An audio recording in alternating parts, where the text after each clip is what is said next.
Welcome to Settled Debt, where revenge isn't always loud. I hope you enjoy this story, and if you do, don't forget to like and subscribe.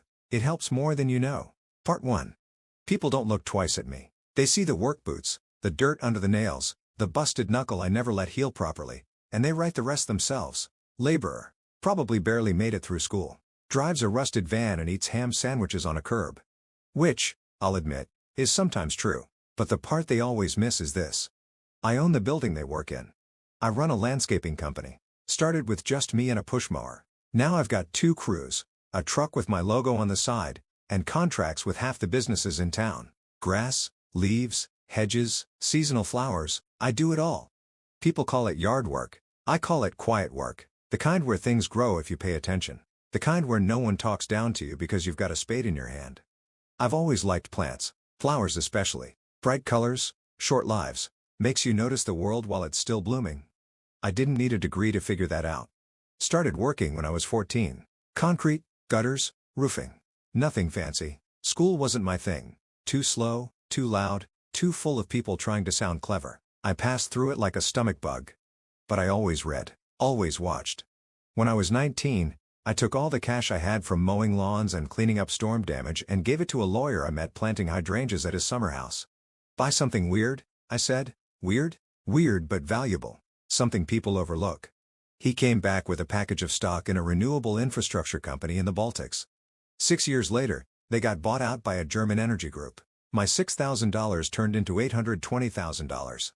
I didn't buy a car, or a boat. I called the same lawyer and said, "Find me something the big boys are too proud to look at." That's how I ended up owning the Renson building. A bland, 5-story rental on the edge of downtown. Commercial lease. Full occupancy. Great zoning. But too small for serious investors, and too big for the dentist or insurance guys. So I bought it, quietly, under an LLC with a generic name.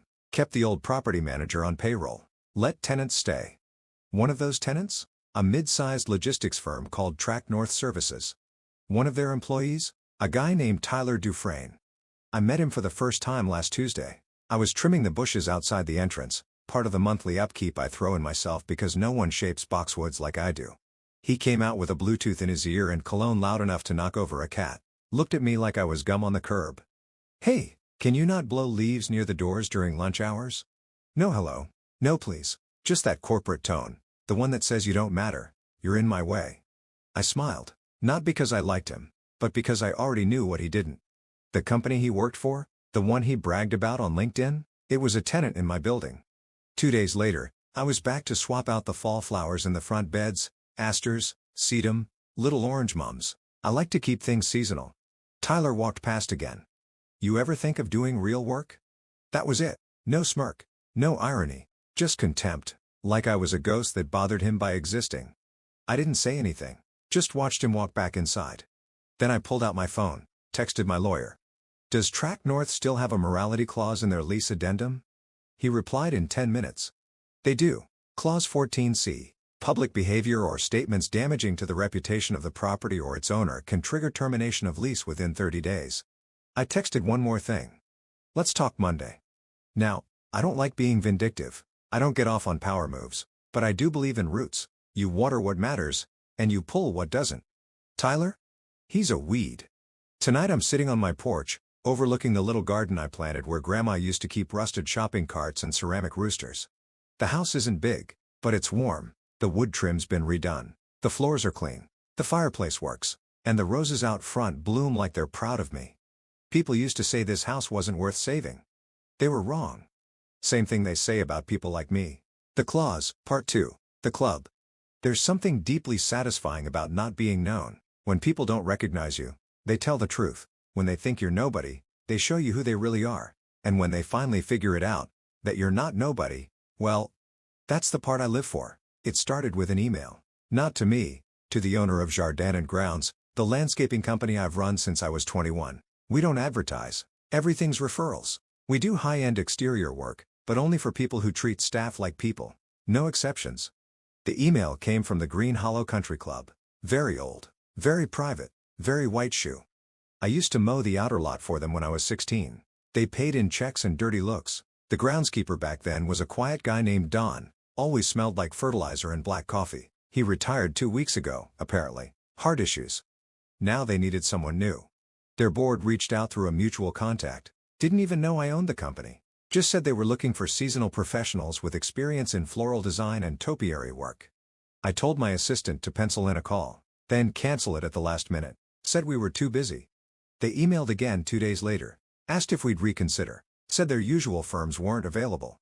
Our regular guy said he's fully booked, one board member told the secretary. Yeah, I know. I called every landscaping firm in the county. Quiet ones, the real workers. Told them the club was looking and to do me a solid, be busy this month. They all agreed. Why? Because 5 years ago, I helped them form a co-op to pool mulch orders and share contracts during dry seasons. Because I see them. Because I return their calls. Because we know where the real roots are buried. A week goes by. Another email from Green Hollow. This time, it's marked urgent, and guess who it's signed by? Tyler Dufresne, Acting Grounds Committee Liaison. I almost choked on my coffee. I showed it to Mark, my assistant. He whistled. Well, look at that. He went from sales clown to club weed. I said nothing. Just forwarded to my lawyer. Subject line. The universe has a sense of humor. Apparently Tyler had joined the Green Hollow board as a junior member a year ago. Typical move, buy in just enough to be seen, then start throwing opinions around like they matter. Now he was trying to fix their little landscaping emergency and couldn't get a single contractor in the Tri-County area to return his calls. One even told him flat out, "We don't take jobs from Green Hollow anymore." That one made me grin. 2 days later, he called Jardin and Grounds directly. Didn't ask for me by name, just said he needed help, quickly. Sounded tired. We scheduled a consultation. Not with me, of course. I sent one of my best guys, Peter. Young, quiet, knows more about roses than most florists. Peter walked the grounds, took notes, asked smart questions. Then, as planned, said we were at capacity, but recommended another firm. One that doesn't exist. Tyler called the number, got a voicemail saying, "This line has been disconnected. Now the club is stuck. Flowers are dying, shrubs overgrown. Don's old crew is gone, and the only firm that ever did the work right is mysteriously unavailable." Last I heard, Tyler tried to hire a discount outfit from 2 counties over. They showed up with weed whackers and cut 100 tulips to the root. The head of the Green Hollow board wasn't pleased.